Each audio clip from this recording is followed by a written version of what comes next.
That was I Need a Miracle by the Grateful Dead from the Shakedown Street album. So there's three things that I like to focus on during this podcast. Is my thinking on Tesla. My other one is the Georgia runoff elections. And the third thing is going back to something that I talked about before, and that is Trump supporters and the hatred that they tend to carry with them. So first, let's start off with Tesla. First thing that I would say is I will never, ever, at this point, consider buying a Tesla. Now, some will say that the Tesla is probably the best made electric car available today. I would say that may have been true several years ago, but I'm not quite sure that it is the best made today. Not to say it's the worst, but I think other manufacturers have come up to be close to the performance that Tesla was known for. And I think over the years, Tesla kind of has become more of a status symbol than actually looking at the performance of the vehicle compared to others. I think Tesla is to cars what an Apple iPhone is to phones. What do I mean by this? I think in some respects, and I have to full disclose, I do have an iPhone, that both of them tend to have somewhat of a status attachment to them. So if you're going to go with electric vehicle, you gotta have a Tesla.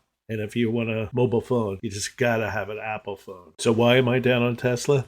2 words. Elon Musk. I think with Musk's recent purchase of Twitter, he really has a platform to truly show who he is as a person. And let me say, it's not pretty. What he's done to workers at Twitter and what he said on Twitter shows what an arrogant bastard he is. But besides his arrogance, let's look at how Tesla is set up as a company and its production of cars. By 2016, Tesla was the only U.S. automaker to not be represented by a union. In June of this year, a CNBC report found that Tesla paid Mike Worldwide to monitor a Tesla employee Facebook group and to conduct research on Tesla union organizers on social media from 2017 to 2018. Mike Worldwide monitored discussions on social networks alleging unfair labor practices at Tesla and monitored discussions on a sexual harassment lawsuit. Former and current Tesla employees told CNBC that they believe the company continues to monitor its workers on social media. So when you think about it, and particularly the press that you've seen about how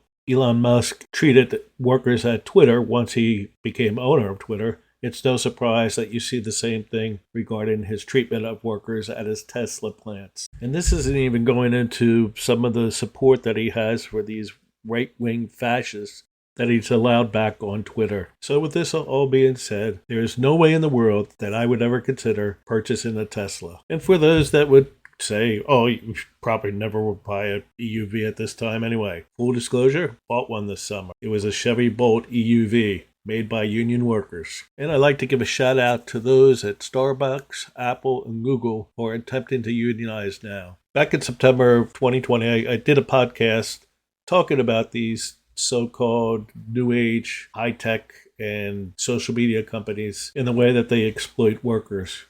So it's good to see that these different companies are now having workers that are attempting to organize. So as much as these companies pretend to be caring employers, let's see how they respond when these employees attempt to unionize. Jeff Bezos and Amazon is a great example of how they show their true colors once employees attempt to unionize. It was interesting how they spend millions of dollars on TV advertisements attempting to show employees and how wonderful they were being treated by Amazon. It was no coincidence that they started that campaign at the time when employees were attempting to unionize. So Elon Musk is really no different than Jeff Bezos when it comes to how they treat employees. And as I said, that's why I would never buy a Tesla.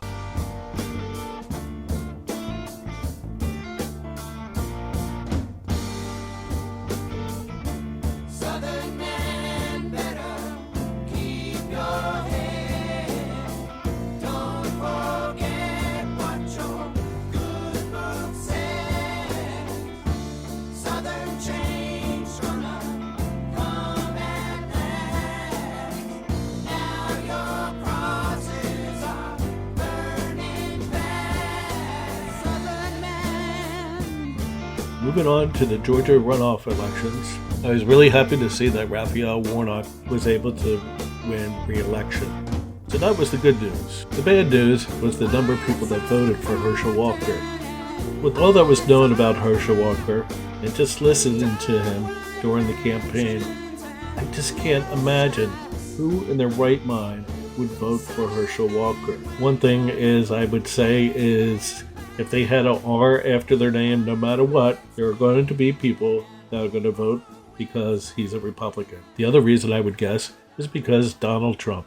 I won't even get into his discussion about vampires and werewolves during his campaigning because that's pretty well known, or bad air from China, or a number of other crazy things he talked about. His made-up jobs, his abusive behavior, his treatment of women, neglecting or not even acknowledging his own children. If I put all these things aside and just look at what would I expect from him as a senator, and if it wasn't for his abusive behavior in the past, I'd almost feel sorry for him.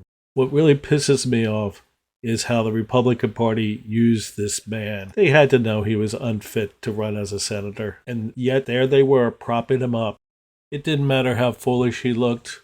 All they were concerned about is two things. Hoping with an R after his name would help him get elected in Georgia, and by having him as a candidate would show that the Republicans aren't racist. I would highly recommend that you read in The Atlantic the article Herschel Walker is an American Tragedy by Carolyn Randall Williams. As she states in the article, I'll ask again, what does it mean to be a black man in the South working a white-owned field? I don't particularly care that Herschel Walker doesn't seem to know he's being used. I care that America let it get this far, that this country has been wildly careless with black bodies, black stories, black truths. I care that I'm watching the news every day with the foot of bigotry on my back and the noose of regression tightening around my throat. Whoever wins today, Walker's candidacy is an American tragedy. So like I said, if you haven't had a chance to read the article, I highly recommend it. It is a tragedy. Which brings me to the last part of this podcast. Trump followers. Again and again, I keep wondering in my mind, how could anybody at this stage of the game continue to support Donald Trump? Just the other day, his organization was found guilty on all counts of criminal tax fraud, the FBI search of Mar-a-Lago, the federal investigation on the January 6th attack, the investigation that is now going on, or continues to go on in Georgia, plus ongoing cases in New York. And of course, he'll explain all these as being witch hunts. But besides all these criminal investigations into him, let's just take a look about who he has invited to Mar-a-Lago for dinner. You are known by the company you keep. And judging from his company, you can tell what type of person he is, which is basically a racist, fascist bigot. Oh yeah, and a loser. That's right, a big loser. Based on the number of candidates that he supported during the midterms who lost, and lost decisively. Donald Trump, you're a loser. And the people that continue to support him and his cause, I have to say, the glue that holds them together is one, they're feeling like they've been mistreated and the world owes them something. And more importantly, their racist attitudes. Those are the two ingredients that bind them together and will continue to bind them together. And I'm not sure that will change. The one hopeful side was in the past midterm elections, where the supposed big red wave turned into a big red whimper.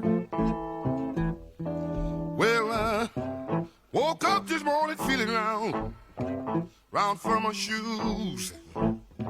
You could tell about that I had them old walking blues. Woke up this morning feeling round from my shoes.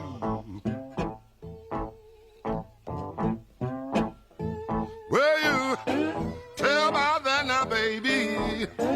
Yeah, man, I had the walking blues.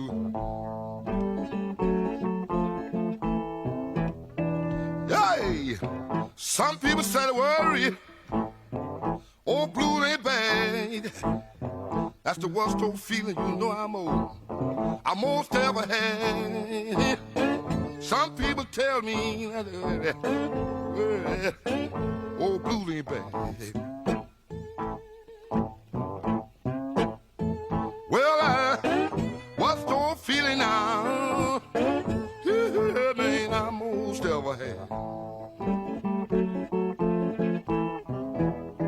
Yay! If you wanna hear me sound and blow my horn, just let me wake up one morning and find my little baby gone. You wanna hear me sit down and blow my horn. Well, let me wake up one morning now, man, find my baby gone. That'll be trouble.